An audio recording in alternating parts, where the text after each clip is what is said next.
Salve-nos nesta manhã abençoada e feliz, com a preciosa paz do Senhor Jesus Cristo. A vitória é nossa. A vitória é nossa. A vitória é nossa.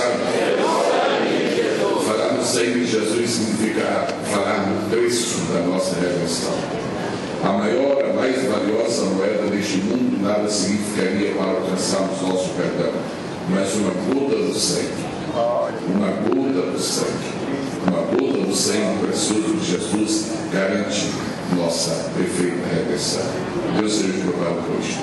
Quero pedir a gentileza aos amados irmãos que trouxeram sua Bíblia, o favor de abrir a Cantar de Salomão, capítulo de número 3. Nós vamos ler o versículo de número 8, por especial gentileza. Cantar de Salomão, capítulo 3, verso 8.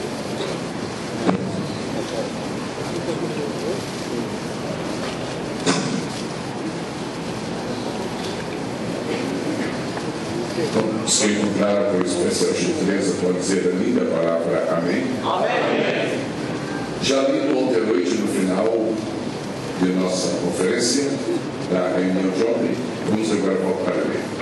Todos armados de espadas, destros na guerra, cada um com a sua espada acima, por causa dos temores noturnos. Vou pedir especialmente, gentilmente, ao povo de Deus aqui presente, que volte a ler esse texto. 1, 2, 3. Todos armados de espadas, destros na guerra, cada um com a sua espada acima, por causa dos temores noturnos. Que texto extraordinário! Nós lembramos de cantar aquele hino que temos cantado por 317 anos. Fala Deus, fala Deus. Toque-me com a graça do altar. Os irmãos, por gentileza, podem tomar o seu assunto. Vou fazer dois anúncios agora, no princípio, para não ter que fazermos um fim.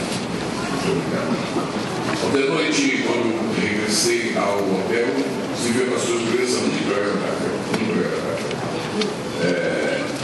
Os irmãos lembram que eu anunciei aqui na sexta-feira à noite. E nós vamos entrar na cidade de Indaiatuba, São Paulo, uma cidade gêmea de Campinas. Vamos realizar o primeiro seminário nacional para pregadores do Evangelho, graças a Deus. E estamos recolhendo já inscrições em pessoas de Mato Grosso, que já se inscreveram, pessoas das comunidades se inscreveram.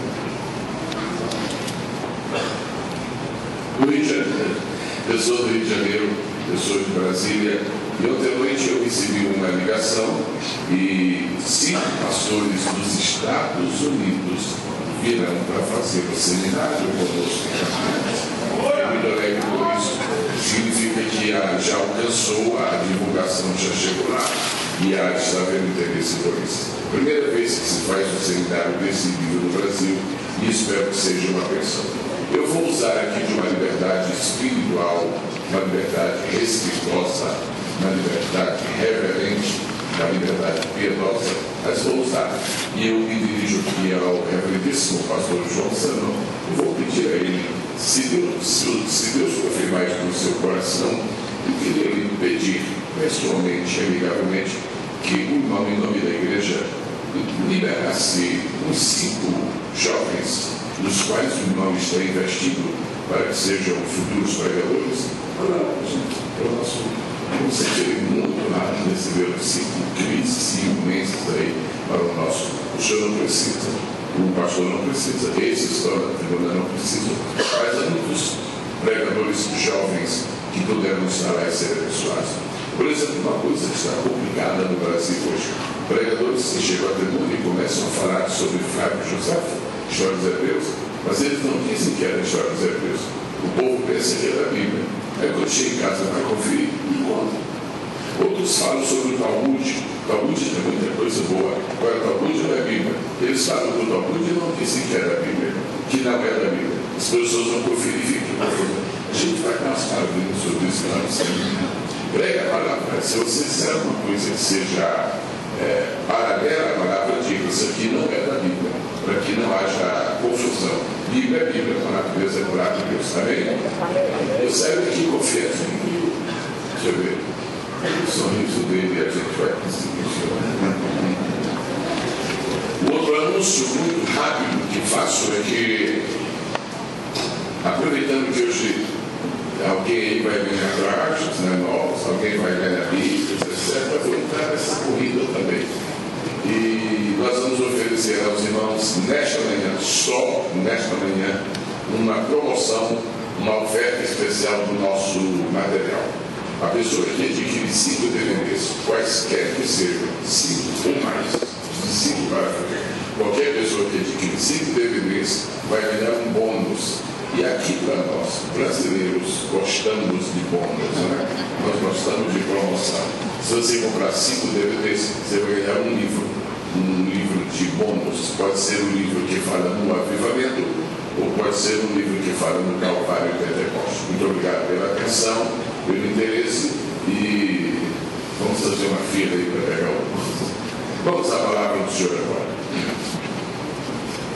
Oficialmente, encerra-se nesta manhã o ciclo de preleções atinentes à 6ª Conferência Missionária promovida por esta igreja e por este precioso trabalho que os irmãos realizam para Deus. Pessoalmente, eu tenho estado impressionado com o que Deus está fazendo através desta igreja.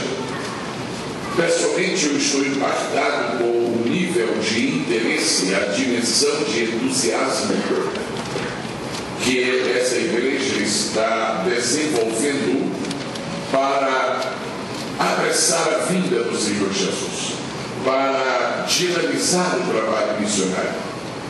Todas as pessoas que estão aqui nesta manhã como integrantes, como participantes da conferência, sabem que estão fazendo algo precioso para o reino de Deus. Isto é muito mais do que chegar a dizer meus parabéns, porque na verdade o que está sendo contado não é bem aqui embaixo, é lá em cima, de onde vem a bênção, de onde vem a graça, de onde vem a unção, de onde vem o poder, de onde vem a resposta, de onde vem a solução, mas também de onde vem a recompensa para aquilo que nós fazemos para Deus. Nós estamos usando o versículo de número 8 do capítulo 3 do livro de Cantares de Salomão como um texto inicial para esta manhã. No livro da Epístola aos Hebreus, capítulo de número 4, versículo 12, está escrito que a palavra de Deus é eficaz. Ela é muito mais penetrante do que espada alguma de 2 gumes. Falem juntos, amados, por favor. 2 gumes. Nenhum outro livro na história, nenhum outro livro dessa imensa bibliografia que se espalha por este planeta, nenhum outro livro tem esta característica. Todo livro tem um gume só. Você lê aquilo e é só aquilo. Geografia é só geografia. Matemática é só matemática. História geral é só história geral. A Bíblia não, a Bíblia é impressionante. A Bíblia tem 2 gumes. Está escrito no texto que nós mencionamos, repetindo, Hebreus 4:12. O que significam 2 gumes da palavra de Deus? Pode haver outros significados, mas eu me restringo a um. Quando nós lemos a palavra de Deus, quando nós lemos a Bíblia Sagrada em qualquer lugar, em qualquer texto, em qualquer livro, em qualquer capítulo, em qualquer versículo, a primeira vez que nós lemos, nós encontramos o sentido literal da palavra, ou seja, o que está escrito é o que está escrito. Quando a Bíblia fala em muro, muro é um muro, pedra é uma pedra, água é água e fogo é fogo. Mas, quando nós voltamos a ler o mesmo texto da Bíblia, nós aí descobrimos que existe outro gume, existe uma possibilidade de nós entendermos o mesmo versículo de uma outra maneira. Isso é um mistério, é um segredo que acompanha a Bíblia, e esse segredo foi posto pelo Espírito Santo. Como é que nós chamamos o primeiro gume? O primeiro gume é o gume da interpretação, ou seja, eu estou lendo o versículo está dizendo aquilo e aquilo, espada é espada, temor é temor, noturno é noturno. Isso é interpretação literal. Mas depois nós pedimos a unção de Deus, a revelação de Deus, e nós vamos entendendo que por trás desta linguagem que está aqui, literal, existe uma outra linguagem espiritual ou alegórica, e a nossa mente fica fortalecida. É por isso que você, qualquer pessoa, lê um romance e quando termina, fecha o livro e não volta mais. É muito difícil uma pessoa ler romance 2 vezes. É muito difícil uma pessoa ler um livro de ficção 2 vezes. Lê um e basta. A Bíblia não. Gente lê uma, e quer ler 2, e quer ler 3, e quer ler 10, e quer ler 20. Como é que esse livro não se esgota? Que coisa preciosa existe nas páginas deste livro sagrado? Resposta: nesse livro está a sabedoria de Deus. Neste livro está a excelência da sabedoria de Deus, que permite que a palavra de Deus seja uma fonte inesgotável. Então, 2 gumes. Eu estou lendo esse versículo e diz assim: cada um armado com sua espada. Espada é espada.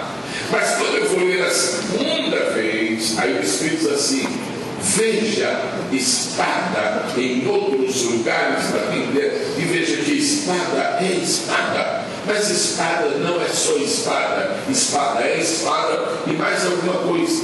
Mas onde eu vou ver? Aí eu vou ler em Efésios. Quando eu chego em Efésios, aí está escrito que a palavra de Deus é a espada do Espírito. Por isso nós amamos a Bíblia. Você nunca vai se cansar, você nunca vai ter fastídio de ler a Bíblia por causa dessas coisas lindas. A Bíblia está dizendo neste versículo, e agora nós vamos usar o segundo gume, que é o gume da aplicação. Uma porta é uma porta, mas uma porta pode ser muito mais do que uma porta. Jesus disse: eu sou a porta. E quando Jesus disse: eu sou a porta, não é porta de madeira, não é porta de ferro, não é porta de aço, não é porta de acrílico. Que porta é essa? É uma porta espiritual. Você ama, na verdade, a Bíblia? Não ama? Então pode falar: eu amo. Isso. Ama um pouquinho assim ou não? Ama mais um pouquinho? Eu amo a Bíblia. O próprio Dom Pedro disse: eu amo a Bíblia, leio a todos os dias, e quanto mais a leio, tanto mais a amo. Dom Pedro falou isso. Imagina o povo batizado no Espírito Santo. Muito bem. Depois falamos. Este versículo está dizendo que vai chegar um dia. Este versículo está dizendo que vai chegar uma época no mundo em que haverá um povo que será um povo diferente. Primeiro, esse povo estará armado de espada. E que povo será esse? Aqui não está falando do exército da Rússia. Aqui não está falando das tropas da Síria. Aqui não está falando lá do Irã. Aqui não está falando do Canadá. Aqui está falando de nós. Está falando da igreja. Nós somos o povo que tem um segredo. Cada um de nós tem uma espada. Cada um de nós tem uma arma. Cada um de nós está equipado para uma peleja espiritual.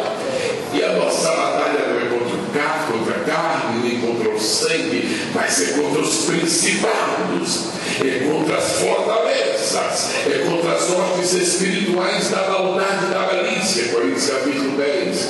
Agora, essa manhã, nós vamos pedir a Deus um pequeno favor. Deus, não se incomode com o nosso pedido, mas dê uma olhadinha aqui para Criciúma e veja as espadas que estão na mão dos teus filhos. Levante a sua, levante a sua, levante a sua.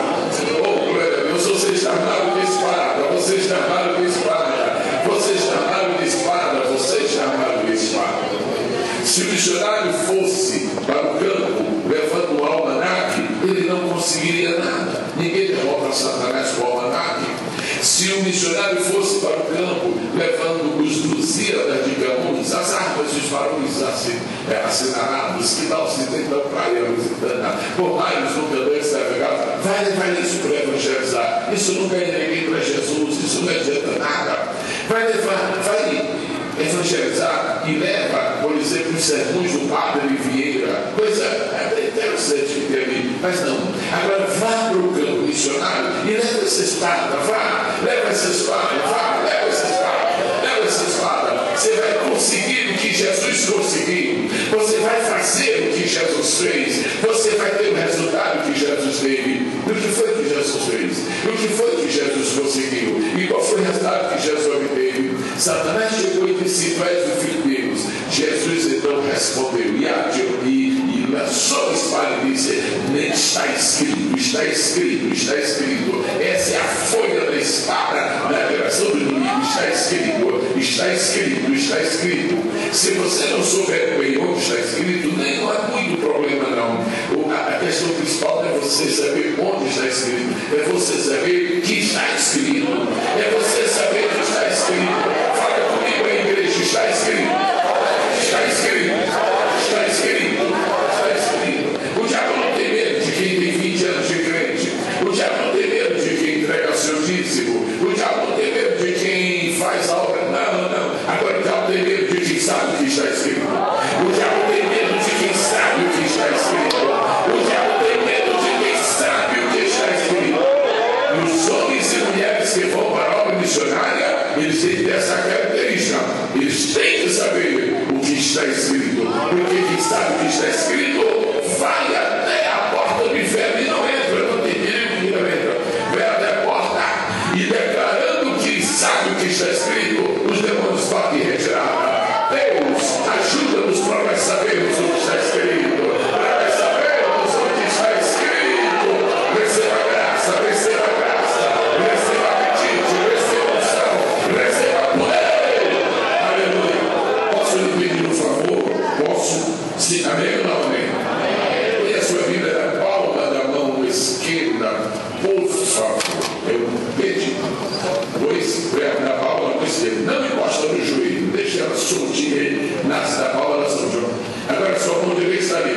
Agora vai baixando sua mão, baixando, fica bem pertinho da Bíblia, está pronto? Aí você vai assim, diz assim: eu sei o que está escrito.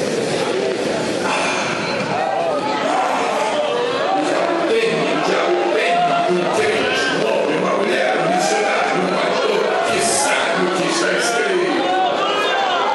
Vamos recordar por meio minuto o que está escrito. Vamos recordar por um minuto o que está escrito. Lâmpada para os meus pés é a tua palavra. A gente sabe o que está escrito. No princípio criou Deus. A gente sabe o que está escrito. O Senhor é a minha luz e a minha salvação. De quem me recearei? A gente sabe o que está escrito. Aquele que habita no esconderijo do Altíssimo. A gente sabe o que está escrito.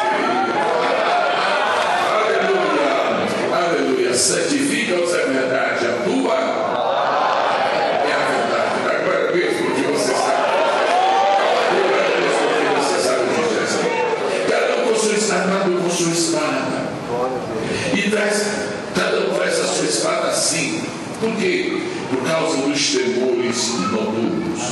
Igreja do Senhor Jesus, eu digo esta manhã, favor repetir essas duas palavras da Bíblia: temores noturnos. Temores. Sabe o que é temor? Todo mundo sabe. Assombro. Aquela sensação de expectativa de que alguma coisa terrível poderá acontecer a qualquer momento. Vou mencionar agora 3 ou 4 temores que estão enchendo a terra. Milhares e milhares, milhões de pessoas hoje, antes de dormir, elas franzem o seio, elas fecham assim o seu rosto e dizem: será que quando eu acordar amanhã as coisas serão as mesmas? Eu vou mencionar um temor. Um grande temor que existe no mundo hoje é o temor de uma próxima guerra mundial. O mundo está assombrado. Tem gente farejando que nós estamos às vésperas de uma guerra. Já houve uma primeira guerra mundial. Já houve uma Segunda Guerra Mundial e há um medo, há um temor. Não estou falando da guerra, estou falando do temor. A Bíblia está falando de temores. Temor noturno, um temor de uma guerra mundial. Cada vez que eclode um grande problema nacional e depois vai para outra nação, já se fica pensando. Agora tem muita gente pensando o que pode acontecer como resultado dessa confusão na Síria. Deus perdoa o que pode acontecer como resultado desta disposição incrível do Irã para etc, etc. Temores noturnos. E vou mencionar o segundo temor noturno.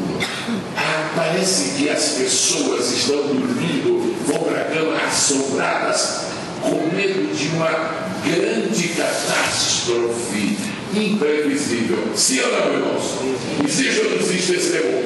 Existe. Nós crentes fazemos como diz a Bíblia, como diz lá no livro dos Salmos, em paz me deitarei e dormirei. Mas porque tem gente que não dorme em paz, tem gente por aí que vai dormir. Oh meu Deus, será que esta noite não vai acontecer um novo tsunami?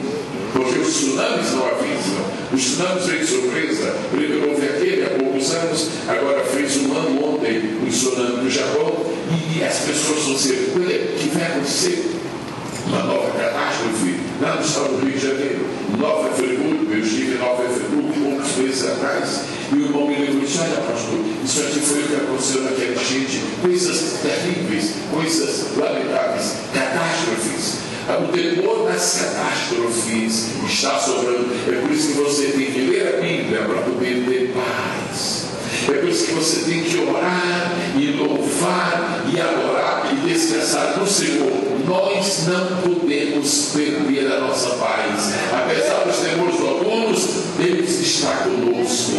Apesar dos temores noturnos, o Senhor é a nossa fortaleza. Quantos dizem amém? Eu vou falar que o temor noturno, pior do que o temor do tsunami, pior do que o temor de uma catástrofe da natureza, há um grande receio nas autoridades do mundo inteiro hoje, um grande receio de que os artefatos nucleares vão cair nas mãos dos terroristas.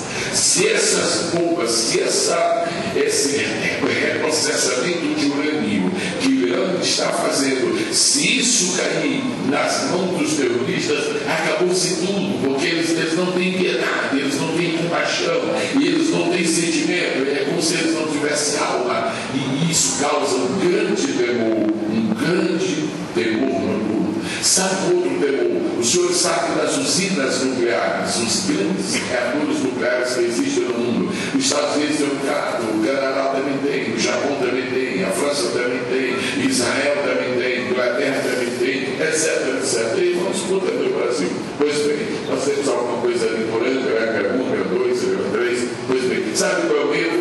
Muita gente tem medo de dormir e não acordar, porque entre o dormir e o acordar, o vazamento de uma usina nuclear é uma coisa que pode acabar com uma cidade, pode acabar com um estado, pode acabar com o país.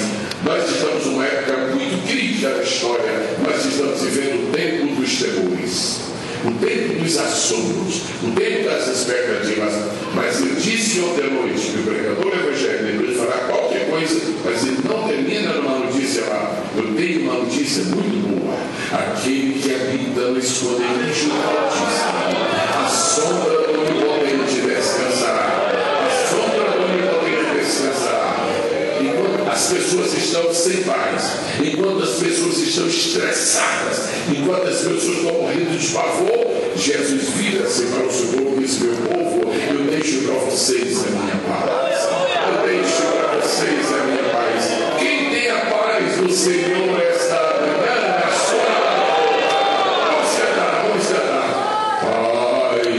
Paz, gloriosa paz. Você dá paz, perfeita paz. Desde que Cristo minha alma salvou, tenho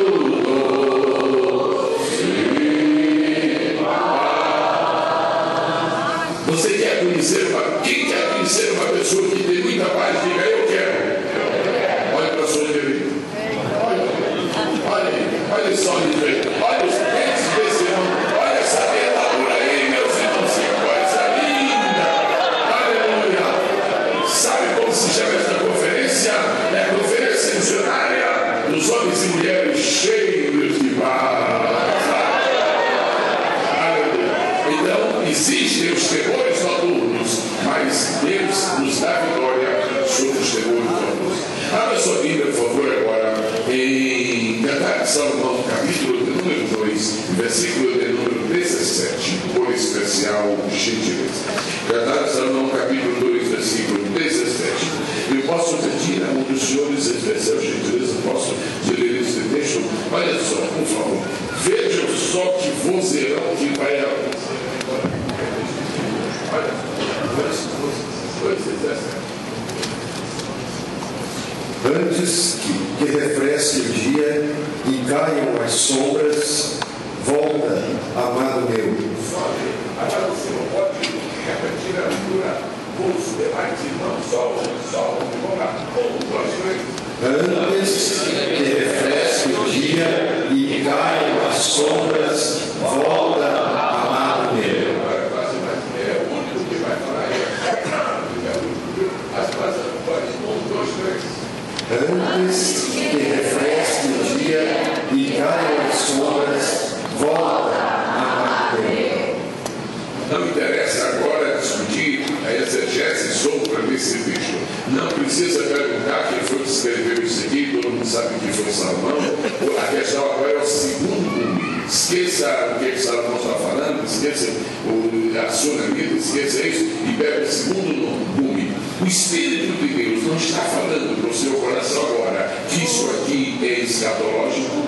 O Espírito de Deus está falando no seu coração que você pode usar esta expressão aqui. Aleluia! Pode ou não pode? Vamos lá.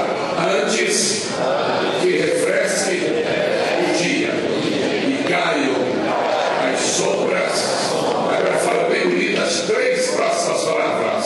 Volta, amado meu. Isso só acenda para Jesus. Isso só acenda para Jesus. Ele é o nosso amado. Ele é o nosso amado. Ele é o nosso amado. Aqui, aplicando esta palavra em uma dimensão escatológica, e nós vamos dizer 2 coisas. Primeira, antes da volta de Jesus haverá 2 sinais. Nós já ouvimos tantos estudos, tantas pregações, tantas mensagens sobre a volta de Jesus, sobre os sinais da volta de Jesus. Eu ofereço aos pregadores que estão aqui este texto, aos que ainda não pregaram. Estou falando de pregadores jovens que ainda não pregaram sobre esse texto. Pode pregar sobre esse texto, sobre a vida de Jesus. Eu, de preferência, leia este texto pelo menos mais 25 vezes. Muito bem. Antes que refresque o dia. Aqui estão dizendo 2 coisas. Primeiro, que antes da volta de Jesus o dia refrescará. Quando a gente ouve falar em refrescar, até que essa palavra refrescar, a gente pensa aí, alguns pensam num suco de maracujá, outros pensam em Coca-Cola, mas nós vamos pensar só em água para manter o alto nível espiritual. Muito bem. Antes que refresque o dia. Agora, o segundo sinal da volta de Jesus, as sombras vão cair. Refrescar o dia, o que quer dizer? 9 horas da manhã, aí vai aquecendo. 10 horas da manhã, está mais quente. 11 horas da manhã, está mais quente. Meio-dia, está mais quente. 1 hora, está mais quente. 2 horas, está mais quente. 3 horas, está mais quente. Quando chega às 3 horas, aí não vai ficar mais quente. Depois das 15, não aquece mais. Aí vai começar a refrescar. Aí vem 3, aí vem 4, aí vem 5, aí vem 6. É bom quando refresca o dia ou não? Sim ou não? Sim. Não, mas por que somente 419 irmãos falaram? Vamos falar 12. É bom quando refresca o dia? Sim ou não? Sim. É bom, mas tem um lado que é preciso a gente pensar. É muito bom saber que refresca o dia, mas por outro lado, quando o dia começa a refrescar, ele está dizendo que a noite está chegando. A noite está chegando. Senhoras e senhores, irmãos e irmãs em Cristo, a noite espiritual está chegando. Estamos se aproximando deste mundo, nuvens densas, espessas, que estão dizendo para todos nós, a noite está chegando.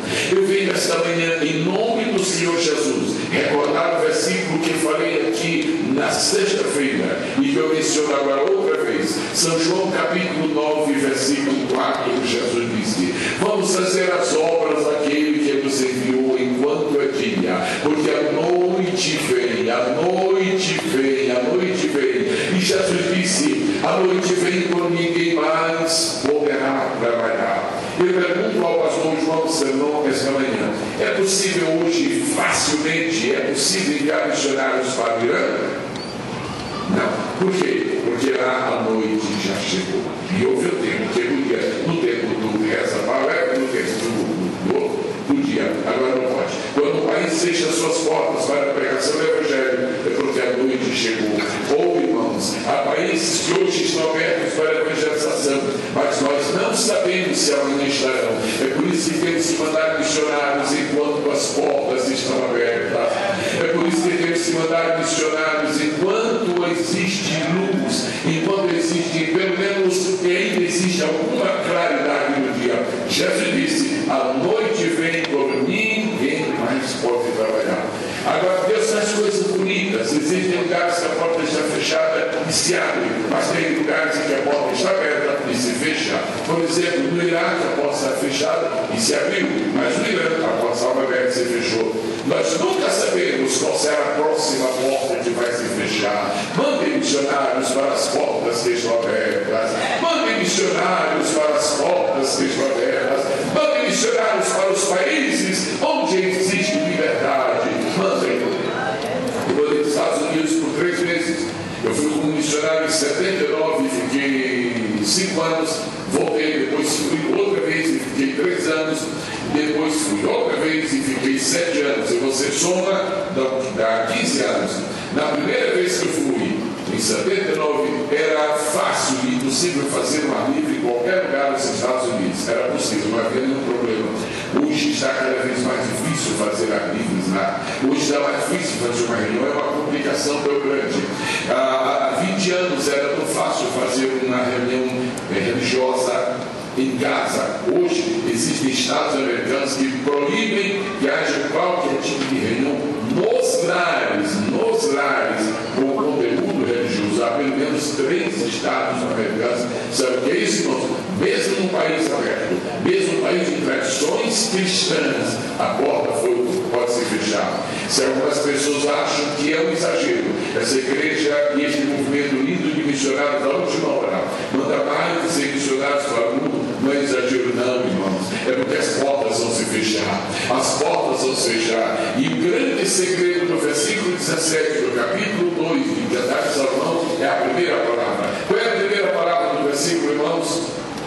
A primeira palavra? A primeira palavra? Outra vez? Mais forte? Mais forte? Mais forte? O que eu vou falar agora é como se eu estivesse falando só com uma pessoa. Ou seja, eu quero personalizar esta palavra. Mas eu estou falando para todos. Mas é como se fosse só para o Senhor. O Senhor não vai poder fazer nada depois.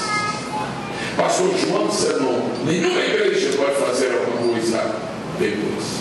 Nós só podemos fazer antes que a porta se feche, antes que a sombra se caia, antes que o dia refresque, antes que a escuridão chegue. Eu vou pedir agora, no nome precioso de Jesus, que nós levantemos as nossas mãos e peçamos a Deus graça para mandarmos missionários antes que as portas se fechem. Levante a sua mão, por favor, e diga comigo. Você pode escolher suas próprias palavras, se preferir seguir as minhas, também você pode. Senhor Jesus, dá-nos graça para darmos mais missionários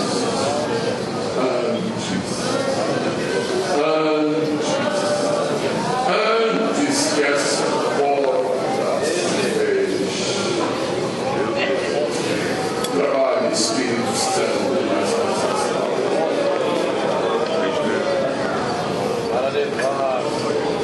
Trabalha nas nossas almas agora.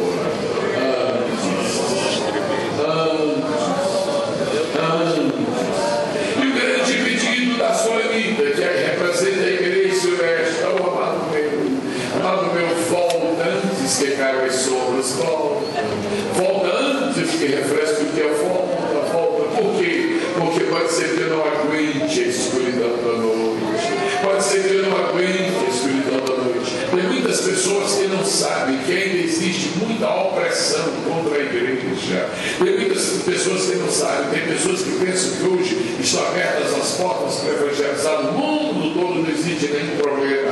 Nesse roteiro que os irmãos estão aí, nessa aposteira, nós vamos encontrar alguns dados muito tristes que nós não vamos falar aqui, mas que podem ser vistos depois. Repita após mim, por favor, com muita ternura e piedade. Antes que refresque o dia e caiam as sombras, volta.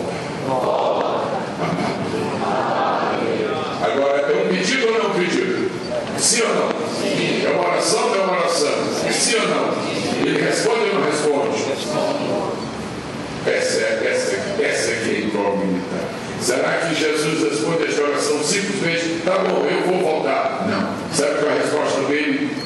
Eu só posso voltar depois que vocês evangelizarem. Eu só posso voltar depois que o meu evangelho estiver em cada nação de Judá. Nós nunca vamos alcançar todas as pessoas, mas temos que alcançar todas as nações. Nós nunca vamos alcançar todas as pessoas, mas temos que alcançar todas as etnias. E essa é a grande luta. A gente diz, volta Jesus, diz, não volto. Volta Jesus, não volto. Volta Jesus, não volto. Mas volto por quê? Porque vocês não completaram a minha obra. Porque vocês não completaram o meu propósito. Porque vocês não terminaram de executar a minha missão. Todos podem nesta manhã exaltar o nome extraordinário e sublime do Senhor Jesus. Vamos recitar Atos 16 e 15 sempre. Nenhuma pessoa para a Bíblia aberta pode ter. E disse-lhes, ide, eu vou falar só daí, e a igreja continua. E disse-lhes, ide. Como? Por onde? Onde mesmo? Quantos continentes tem o mundo? Quantos continentes tem o mundo? Quantos países tem o mundo? Tem mais de 50? Tem mais de 100? Tem mais de 150? Tem mais de 200? Tem mais de 220? Tem 227? Tem. É muita gente, é muito mundo, é muita gente. E Jesus está dizendo, vocês são fracos, mas eu sou forte. Vocês não podem, mas eu posso. Vocês não têm recursos, mas eu vou dar recursos para vocês. A grana é minha e o ouro é meu. Deus sabe onde está o dinheiro para financiar os sonhos. E grande parte dele está no bolso dos crentes, a maioria, quase tudo. Deus seja louvado. O que foi que Deus disse? O que foi que Jesus falou? E de por todo mundo. Vamos usar essa palavra subindo os decibéis. Vamos usar baixinho. Mundo. Agora.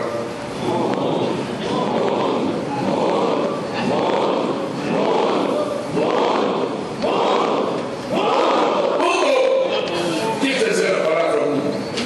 Existem algumas palavras da Bíblia que significam várias coisas.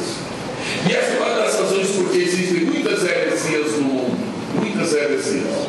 Algumas doutrinas falsas que existem no mundo existem porque as pessoas não tiveram discernimento espiritual para compreender a diferença de uma palavra em uma passagem da Bíblia e a mesma palavra em outra passagem da Bíblia. As palavras que têm muitos significados, eu vou chamá-las de palavras de múltiplo sentido. Por exemplo, carne. Tem lugar da Bíblia que carne é carne. Mas tem lugar da Bíblia que carne é uma pessoa. E tem lugar na Bíblia que carne é o mundo inteiro. Toda a carne é a salvação de Deus ao mundo todo. Então é preciso. Há uns 35, quase 40 anos eu estava viajando no Rio de Janeiro quando liguei uma emissora de rádio que estava funcionando em Niterói, do outro lado da Aventura Mara, e uma pregadora, uma senhora, estava pregando com muito entusiasmo, dizendo assim, senhoras e senhores, irmãos, preparem-se para o arrebatamento. E olha aqui o que eu vou falar, revelação de Deus, é de última hora, no arrebatamento, serão arrebatados os homens, amém, serão arrebatadas as mulheres, amém, aí elas dizem, serão arrebatadas as todos os corpos, aí fazer tudo que era animal doméstico. Mas é absurdo, que coisa louca. Depois eu fico confusões com essa mulher, que era essas interpretações da Bíblia. Mas sério, depois que ela falou isso, aí me ligaram. Essa história está dizendo uma loucura dessa, de arrebatamento demais. Sabe o que ela respondeu lá no ar? Disse assim: dá uma olhadinha lá no livro do profeta. Eu não vou dizer a versão, ninguém vai mais prestar atenção na versículo. Dá uma olhadinha lá no profeta. E diz assim: e arrebatarei os animais. Está escrito. Essa criatura pensou que a palavra arrebatar, naquele versículo do profeta, estava falando do arrebatamento da vida de Jesus. Existe muito cuidado com uma palavra e com outra palavra. A palavra mundo, tem lugar que a palavra mundo significa uma coisa, tem lugar que a palavra mundo significa outra coisa. Por exemplo, basicamente existem 3 mundos na Bíblia. Quantos mundos? O primeiro mundo é o mundo, nós podemos chamar de 2 maneiras: mundo natural, ou então mundo cósmico. A palavra que for mais agradável ao seu ouvido. Pode ser mundo cósmico ou pode ser mundo natural. As cachoeiras do mundo são do mundo cósmico. Os rios, as plantações, tudo que existe, a floresta, a fauna, a flora, tudo isso é o mundo cósmico, é o mundo natural. Não é esse mundo que tem que evangelizar. E por todo mundo pegar a evangelizadora, vamos evangelizar as cataratas do Foz do Iguaçu. Não, você vai fazer turismo ali, como vai evangelizar cachoeira. Então é o mundo natural, é o mundo cósmico. Depois vem o mundo humano, que é o mundo das pessoas. E depois vem o mundo espiritual, que é esse mundo que está subjugado a Satanás e que nós só vencemos pela fé. Esta é 1 João 5,4. Esta é a vitória que vence o mundo, a nossa fé. Agora a gente lê o versículo e a palavra mundo. E agora? Aí você pergunta: Deus, que mundo é esse? É o mundo natural, é o mundo espiritual, é o mundo humano. E eu era um jovem pastor, e o irmão chegou para mim, e ele chegou e demorou, pastor, e pastor, e foi, irmão, fala, irmão, e pastor, e fala, irmão, e ele conseguiu, não, pastor, irmão, fala o que o irmão quer. Pastor, é o seguinte: eu tenho muito respeito para com a Bíblia. Eu também, meu irmão. E daí? É o seguinte: eu respeito muito a Bíblia. Sim, meu irmão, fale. Isso é o seguinte, pastor: o senhor me entenda. Fala, meu irmão, eu não sei o que você quer. E ele disse assim: pastor, eu creio tudo que diz a Bíblia. Meu irmão, fala, meu irmão. E ele não falava, fala, mas ele está com vergonha, ele está feliz do Espírito Santo. Fala. Isso é o seguinte: eu creio que tudo aqui é certo. Fala, Santo, por favor. Eu já vou atender outra pessoa. É o seguinte: tem uma coisa aqui que eu achei meio confusa na Bíblia. O que foi? Olha aqui, repare só, pastor. Olha aqui, é no João 3,16. Olha aqui o que está escrito no João 3,16. Ah, lê aí, irmão. Esse é assim difícil, desconhecido. Porque Deus amou o mundo. Mas o senhor crê nisso? O senhor crê, irmão. O senhor crê, eu também creio. Então amém. Não, pastor. Agora dá uma olhadinha em 1 João capítulo 2. Vamos lá, está escrito assim: não ameis o mundo. Pastor, como é que Deus pode amar e a gente não pode?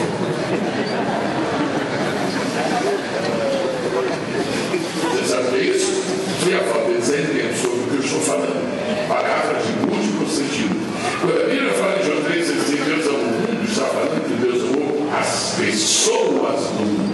Quando a Bíblia fala numa vez, o mundo está falando numa vez os costumes do mundo, as práticas do mundo. Dá para alguém dizer amém? Amém? Jesus disse que nós devemos evangelizar. Que mundo? O mundo natural? As florestas? Vamos evangelizar as florestas, irmãos? Não. Os macacos? Não. Os oceanos? Não. As pessoas? Sim. Não é o mundo natural e o mundo espiritual, é o mundo humano. Agora, a evangelização do mundo está relacionada com a volta de Jesus. Nós queremos a volta de Jesus e nós passamos isso muito rapidamente, ele é costeira. A evangelização do mundo é hoje um dos últimos sinais que faltam ser cumpridos para a volta, a vinda de Jesus acontecer. Um privilégio para mim nesta noite mencionar para os irmãos aquilo que eu creio que serão os 3 últimos sinais para a volta de Jesus. Mas isso eu vou pedir que o irmão note, nem que seja com caneta. Muito bem. Eu vou pedir uma nota, porque isso não está na apostila. Os 3 últimos sinais para a volta de Jesus. Quando esses 3 últimos sinais acontecerem, meus irmãos, nada vão ser caído de jeito nenhum. A igreja sobe, sobe, sobe, sobe. Os 3 últimos sinais para a volta de Jesus. Eu não vou falar de terremotos, porque já aconteceu tanto terremoto. Aconteceu mais terremotos neste último século, no século XX, do que em todos os séculos para trás. Então não é terremoto que está voltando. Acho que para a terra vai boa. Muito bem, não é terremoto, não é briga de pai e filho, porque já está nadando. Nada disso. Os 3 últimos sinais para a volta de Jesus. Estão prontos? Então escreva, por favor. Número 1, o sinal da figueira. O sinal da figueira. Escute bem, escreva figueira. Não escreva goiabeira. É figueira. Não escreva laranjeira. É figueira. Só serve essa palavra. Figueira. Qual é o primeiro dos 3 últimos sinais para a volta de Jesus? Conferência. Sinal. Agora, segundo sinal, o sinal do fogo.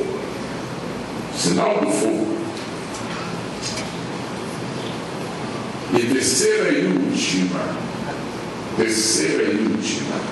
o sinal da colheita. O segundo sinal que a gente pode pôr no fogo, se algumas pessoas poderiam preferir da chuva, mas tanto faz chuva aí como fogo, as duas coisas, mas eu expulso nesta manhã de fogo. Vamos falar a igreja, vamos falar seminário, vamos falar amados irmãos. Os 3 últimos sinais para a volta de Jesus. Número 1, bem bonito, bem forte. Número 2. Número 3. Quando eu estou estudando a respeito dos sinais da volta de Jesus, eu vejo que são tantos. Depois eu me detenho nesses 3. O primeiro dos 3 últimos sinais para a volta de Jesus é o sinal da figueira. Há 3 árvores no mundo que Deus escolheu para simbolizarem a nação de Israel.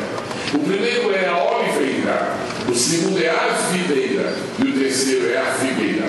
Israel como oliveira não tem nada com a volta de Jesus. Israel como videira não tem nada com a volta de Jesus. Mas Israel como figueira tem tudo que ver com a volta de Jesus. Em Mateus, em Marcos e em Lucas, nos 3 evangelhos sinóticos, Jesus falou que quando estiver perto da volta dele, ele disse assim: olhai para a figueira. Um dos grandes, maiores, mais exuberantes sinais da volta de Jesus é Israel. Israel, irmãos, é um assombro para o mundo. Israel é alguma coisa que impressiona. O território de Israel não é maior do que o território de Sergipe. Sergipe é o 2º menor estado do Brasil e é a ele que se assemelha o território de Israel. Mas esse pequeno estado assombrou o mundo no passado, assombra no presente. Ele é um sinal dos 3 últimos sinais da volta de Jesus. Agora, sabe o que está acontecendo em Israel? Está acontecendo em Israel o seguinte: Israel, a gente não sabe mais o que Israel tem que fazer escatologicamente, porque praticamente está tudo feito. Israel já é uma nação. Os judeus voltaram para Jerusalém e para Israel. E agora fica naquela coisa: Israel sobe, Israel desce. Israel sobe, Israel desce. Israel sobe, Israel desce. Não se sabe mais o que tem que fazer, porque praticamente Israel já fez tudo o que teria que fazer na sua preparação para a volta de Jesus. E por que Jesus não voltou? Se a figueira já voltou, é porque tem o sinal do fogo. Eu vou fazer uma declaração aqui agora, segundo o que eu entendo das Escrituras, e vou dizer aos irmãos que eu tenho uma convicção inabalável no que eu vou lhes falar agora. Eu creio, sem uma sombra de dúvida, de todo o meu coração, que antes da volta de Jesus haverá um poderoso avivamento nas igrejas ao redor da terra. Eu não posso acreditar, eu me recuso a crer que a igreja que vai subir, ela será mais fraca do que a igreja primitiva.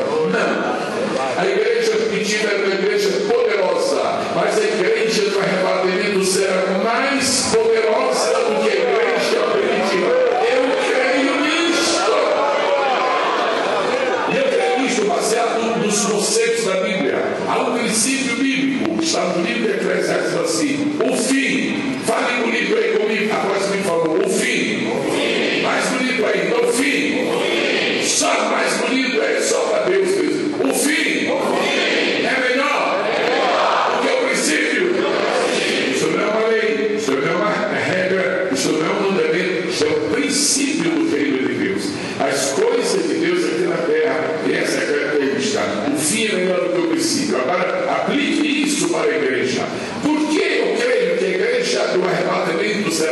poderosa do que a igreja primitiva. Vou dizer por quê. Na igreja primitiva não só havia um Pedro, havia mais que um. Não só um Pedro. Se os irmãos souberem quantos Pedros estão sendo usados por Deus neste tempo no fim, oh, coisa linda. No tempo da igreja primitiva, Pedro fez uma pregação e aceitaram Jesus quase 3 mil. E a gente se assombra, não é possível, quase 3 mil. Mas tem um homem aí, acho que ele é alemão, é rei Paulo, ou é holandês? Alemão. Esse homem está fazendo as maiores cruzadas de todos os tempos. E ele esteve há 4 ou 5 anos atrás na Nigéria. Ele reuniu 1 milhão de pessoas. E quando foi fazer o apelo de uma vez, só uma vez, 117 mil pessoas aceitaram a Jesus. Sabe o que é isso? O fim é melhor do que o princípio. Pode estar sentado aqui em algum lugar nesse santuário nesta noite, um homem que vai abalar este país como pregador do Evangelho e proclamador das misericórdias do Senhor. Pode estar aqui nesta noite, nesta manhã, sentado em algum lugar deste santuário, um homem que vai ser o sucessor espiritual de Billy Graham e vai falar com os estadistas, e vai falar com os imperadores, e vai falar com os, e vai fazer cruzadas. Por quê? Porque o fim é melhor do que o princípio. A igreja começou forte e vai terminar poderosa. A igreja começou com milagres e vai terminar com milagres. É mentira que a igreja no arrebatamento é uma igreja esquelética. Deus não tem igreja esquelética. Edificarei a minha igreja. Edificarei a minha igreja.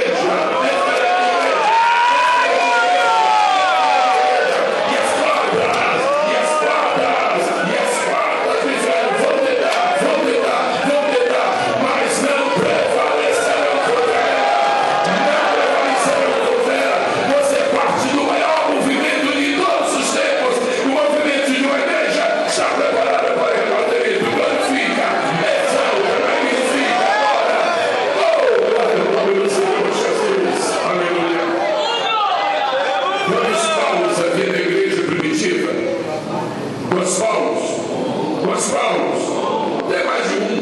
Graças a Deus. Agora imagina, Paulo fez o que fez. Agora no tempo final da igreja, nesse tempo do fim do arrebatamento, eu tenho o privilégio de anunciar que em várias partes do mundo Deus vai levantar a Paulo. Paulo evangelizou praticamente o mundo da sua época, mas andando nos barcos que não tinham nada de especial, nada que era, meu Deus, ninguém vai querer fazer um passeio no barco daqueles que Paulo andou. Agora nessa época do jato, nessa época do supersônico, nessa época dos transatlânticos bem modernos, a velocidade é muito maior.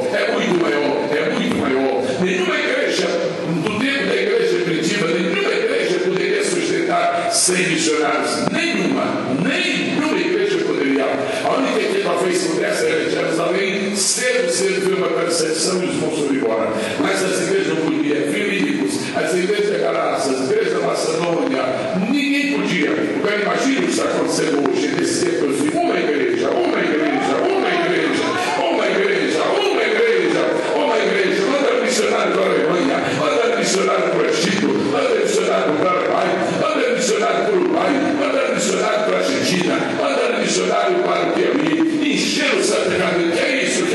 Aí pensa, meu filho, é porque 2 coisas estão acontecendo. Primeira, o fogo do Pentecostes vai arder no tempo do fim, como nunca ardeu antes. Bendito seja o Senhor. Esse é o maior tempo da história. Para o mundo, esse é o pior tempo. Para a igreja, esse é o melhor. Que nós temos as vésperas do arrebatamento. O rei está voltando. E os 2 sinais últimos da volta de Jesus são fogo aqui dentro e colheita lá fora.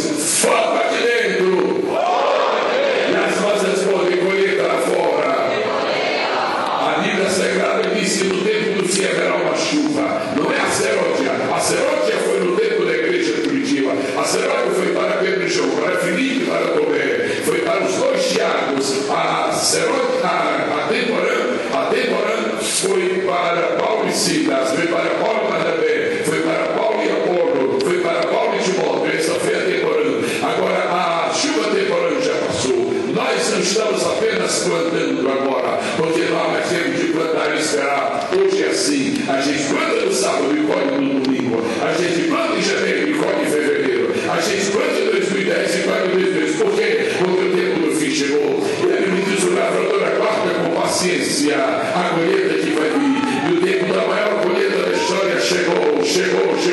E esta igreja é parte da maior colheita de toda a história.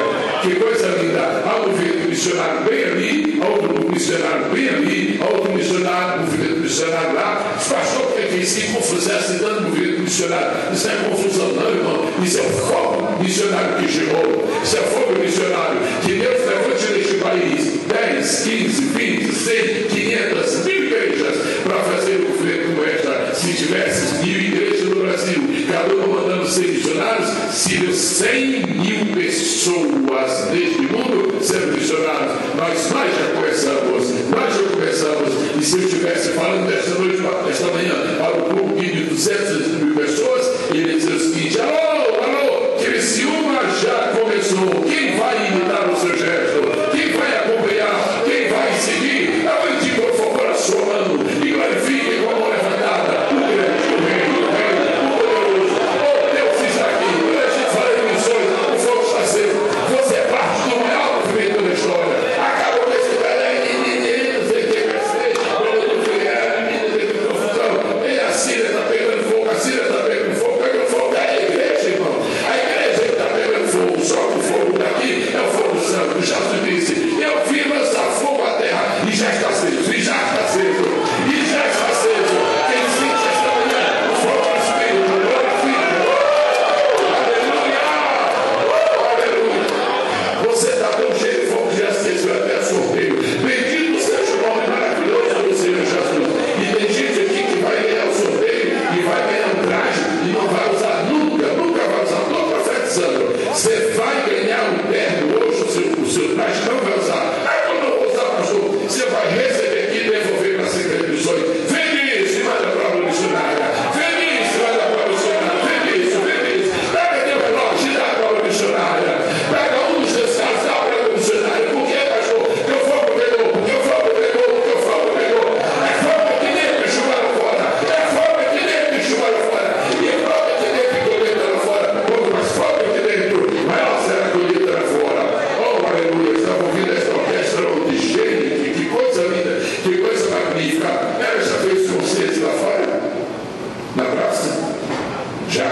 Ela já fez concerto. Ela nunca foi a Florianópolis para fazer o canto. Isso é uma orquestra para fazer o concerto. Em frente ao Palácio do Governo de Florianópolis. Mas como é que vai ser? É assim mesmo, mas como? É fogo aqui dentro e colheita lá fora. É fogo aqui dentro e colheita lá fora. Que esta noite Deus deu uma grande colheita. Que todos os grupos que haverá esta noite no campo de Criciúma, mais uma grande colheita. Quanto mais fogo nos crentes, mais colheita no mundo. Quanto mais fogo nos crentes, mais colheita no mundo. Vamos tentar, vamos adorar, vamos glorificar. Eu quero almas. Eu vou concluir agora. Depois de deixar a porta aberta, né? Pastor, deixa mais aqui, pastor Miguel, não? Deu uma amassada aqui. Eu quero terminar falando duas palavras aí. Samuel foi à casa de Jessé. E quando chegou na casa de Jessé não sei bem. Isso não pode ser pai agora. Mas eu vi um dos teus filhos como rei. Dos meus filhos. Sim. Qual? Eu não sei qual. Não devo fazer uma filha. Ela passar diante de mim. E veio o mais velho primeiro. Samuel pensava que era aquele.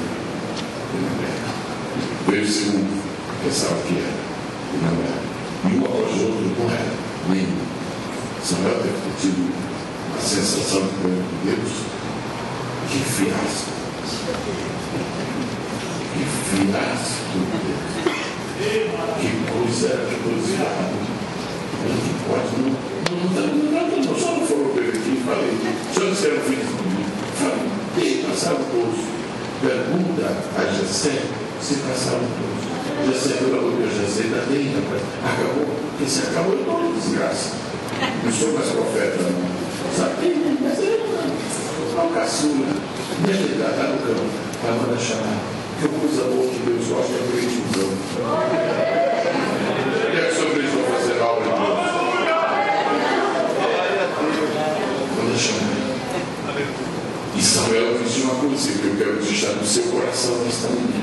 Antes, Samuel disse assim: manda chamar esse caçula, esse menorzinho, porque nós não nos assentaremos a eles até que ele chegue. Os crentes da igreja primitiva representam o filho mais velho de Jesus. Os crentes que vieram depois representam os outros filhos de Jesus. Nós representamos o penúltimo filho de Jesus. Mas Jesus não veio. E nós não subimos as ruas, porque ainda falta o caçula. Tem alguém que não chegou. E esta manhã, a vontade de Jesus, é celebrar sempre. Mas quando Jesus está com uma vontade tão grande e tem, parece ver um anjo perto. Senhor, e como é que ensinar? Mas ele fala, ele não me sentarei na mesa. Aleluia! A última alma não chegará. Enquanto o caçula não chegar. Quem sabe está aqui esta manhã o pregador que vai ganhar o caçula. Quem sabe está aqui o pregador que vai ganhar a última vida que vai chegar. Quando o último entrar, aí você diz, agora pode subir, porque nós vamos celebrar as boas do corpo. Não nos assentaremos apenas até que venha o mais novo, o último, o caçula. Nós não somos o caçula. Ainda falta alguém para Jesus. Quem sabe o caçula vai ser ganho hoje à noite. Quem sabe vai ser ganho amanhã. Quem sabe vai ser ganho depois. Não pare de evangelizar, porque você não sabe. Se uma pessoa que você vai ganhar para Jesus pode ser o Davi, o caçula, o menor, o último. Mas quando ele entrar, a festa vai começar. Você pode glorificar o nome do Senhor. Eu termino esta manhã lembrando o que está escrito no livro de Êxodo. Moisés chegou e disse: Faraó, Deus disse para eu e o meu povo saímos. Não vai nem você, nem o povo. Não vem praga aí. E foi uma coisa tão triste, tão dolorosa, a igreja conhece. Mas as pragas começaram a vir e Faraó começou a se perturbar. Aí um dia Faraó mandou chama Moisés e Arão. É o seguinte, vocês podem, mas só vão os homens. Só vai o homem. E as ovelhas também não vão. Que era para separar a família e para não haver sacrifício. Só guarda isso, pregador. Só segura isso. O diabo não quer que as famílias estejam unidas e nem quer que nós ofereçamos sacrifícios a Deus. Ok. E aí veio mais praga. Um dia Faraó entrou em desespero total. E ele mandou chamar Moisés e ele disse assim: eu estou decidido a deixar vocês saírem. Mas eu tenho uma pergunta para fazer. E essa pergunta me inquieta muito. E disse Moisés: quais são os que hão de ir? Eu vou pedir que as vozes femininas repitam a pergunta de Faraó. Quais são os que hão de ir? Irmãs, qual foi a pergunta de Faraó? Bem comigo. Agora os homens, qual foi a pergunta de Faraó? Quais são os que hão de ir? Vamos dar desconto para as irmãs que é largamente. Fale mais bonito para não convidar diante desse trovão. As irmãs, repitam a pergunta de Faraó. Quais são os que hão de ir? Agora ponha na sua mente que você está olhando para Faraó, naquela imponência. Moisés, quais são os que hão de ir? E Moisés, homens de Deus. E disse assim, Faraó, havia um dia, os nossos meninos, os nossos adolescentes, os nossos jovens, com os nossos adultos e com os nossos velhos. Faraó, vai todo mundo. Faraó, vai todo mundo. Sabe o que é que Deus está esperando? É o dia que a igreja vai responder ao diabo. O diabo está perguntando, quem vai para o missionário? Tem lugar aí, tem igrejas? Só vai quem tiver diploma. Só vai quem tiver feito 10 anos de curso específico de missiologia contemporânea. O que é isso, meu Deus? O que é que nós vamos responder a Faraó, a Satanás? Ele está perguntando quem vai para o missionário. Aí nós vamos responder assim, Satanás, iremos todos. Satanás, iremos todos. Os nossos meninos irão, os nossos adolescentes irão, os nossos jovens irão, os nossos adultos irão, e a melhor idade vai também, vai todo mundo. Uns irão com os pés, outros com os joelhos, e outros irão com as mãos, mas todo mundo vai. Todo mundo vai. Todo mundo vai. Dizer para você em nome de Jesus, se você quer que o Senhor Jesus volte logo, se você quer que o caçula venha logo para formar aqui esta mesa, então ponha o seu ombro debaixo desta linda carga e diga, Senhor, eu também irei. Agora o Senhor perguntou a Isaías, quem há de ir conosco? E a quem enviarei? Diz, eis-me aqui, envia-me a mim. Se esta manhã o Senhor Jesus em pessoa física, uma ilustração, ele chegasse aqui a essa tribuna, ele não ia pedir esse microfone, eu não ia esperar que ele pedisse, quando ele fosse subir e ele pegasse esse microfone, talvez ele fosse fazer uma pergunta. Minha querida igreja em Felicina, eu estou muito feliz pelo trabalho que vocês estão fazendo, mas vocês ainda podem fazer muito mais. Quais são os que hão de ir fazer esta obra? Se Jesus fizesse esta pergunta, quem responderia dizendo, eu estou pronto aí? Comece a se levantar e dizer para Jesus, eu estou pronto aí. Vá falando, glória, eu estou pronto aí. Eu estou pronto aí. Eu estou pronto.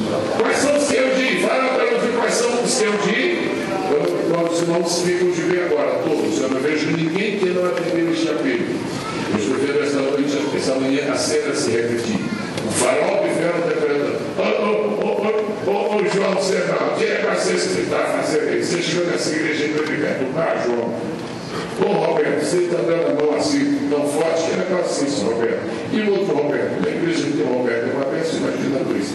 Agora, o que vocês estão fazendo aí? E se esta manhã Faraó perguntasse, João Serrão, quais são os teus filhos? Eu estou ouvindo este homem de Deus dizendo para Satanás, diabo, as nossas crianças vão. Satanás, os nossos adolescentes também vão. Satanás, os nossos jovens também vão. Satanás, os nossos adultos também irão. Satanás, os nossos velhos, os nossos anciãos, terceira idade também vai. Vai ou não vai, igreja? Vai ou não vai, igreja? Vai ou não vai, igreja? Senhor, tu sabes o anelo que te do seu coração é como fogo.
espírito lá em cima.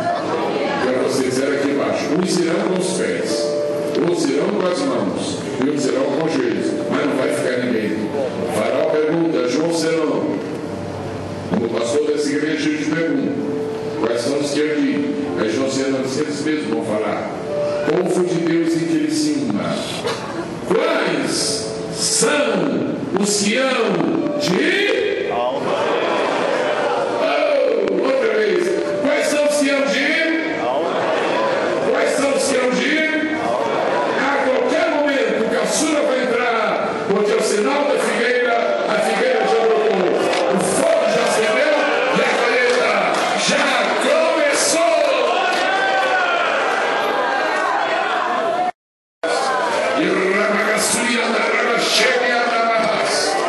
Senhor, dá condições à tua igreja para em 2 anos dobrar o número de missionários. Abre as comportas celestiais. Faz com que em 2 anos este número dobre. O inferno será incomodado pelo poder do teu Espírito na igreja em Criciúma. Os missionários à última hora estão na unção do teu Espírito, estão debaixo da ordem magnífica e soberana do Criador dos céus e da terra. Provê recursos e troca das vidas. Não vai ficar ninguém fora da obra missionária em Criciúma. As crianças estão nela, os adolescentes estão nela, os jovens estão nela, os adultos estão e também estão, Senhor, aqueles que já estão em idade avançada. Eles vão com os joelhos, eles vão com as contribuições, eles vão com as intercessões. Nós declaramos em nome de Jesus Cristo que o inferno não terá uma colheita tão grande, porque quem vai ter uma colheita grande é o céu, é o céu, é o céu. Aqui está uma igreja missionária, aqui está um povo missionário. Recebe esta conferência nas tuas mãos e diga de voz celestial de abençoar os teus filhos. Senhor, multiplica o número de empresários para eles abençoarem a tua obra. Homens e mulheres que vão abrir ainda em 2012 novos negócios, aumenta os salários do teu povo para contribuir para a tua obra e traz pessoas generosas para dentro da tua casa. Em nome de Jesus, nós iremos, antes que as sombras caiam e antes que refresque o dia, nós iremos, e então indo, nós te encontraremos. Tudo para a tua glória, tudo para a honra e tudo para o teu louvor. Em nome e por amor de Jesus, a Ele seja dada com alegria a manifestação de 3 vibrantes e poderosos glória a Deus. Comecemos. 1, 2, agora use o seu fôlego se puder. Glória.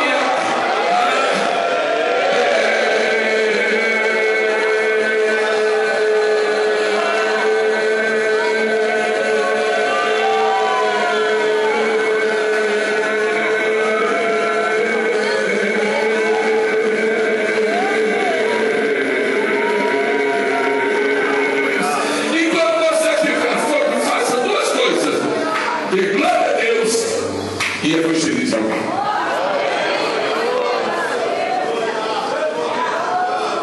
Aleluia, coisa boa poder estar aqui. Deve estar sentados por um momento, vai estarei passando a coordenadora do Missões.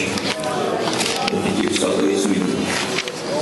Quando o pastor falou do Irã, me veio a lembrança. Semanas atrás eu ouvi uma notícia e eu não acompanhei recentemente como é que está. Esses casos às vezes acabam sendo omitidos e muitas coisas não se sabem. Mas, se não me engano, uma pessoa se converteu do islamismo ao cristianismo em 2009, se tornou pastor, e ele foi oferecido, a salvação dele seria voltar ao islamismo. Caso contrário, ele seria morto, enforcado. Ele se tornou pastor quando foi para criar uma igreja ali para ganhar gente do islamismo. E no tribunal, quando ele estava lá, Ele ainda disse no tribunal, ele disse: a religião do islamismo é uma blasfêmia contra Deus.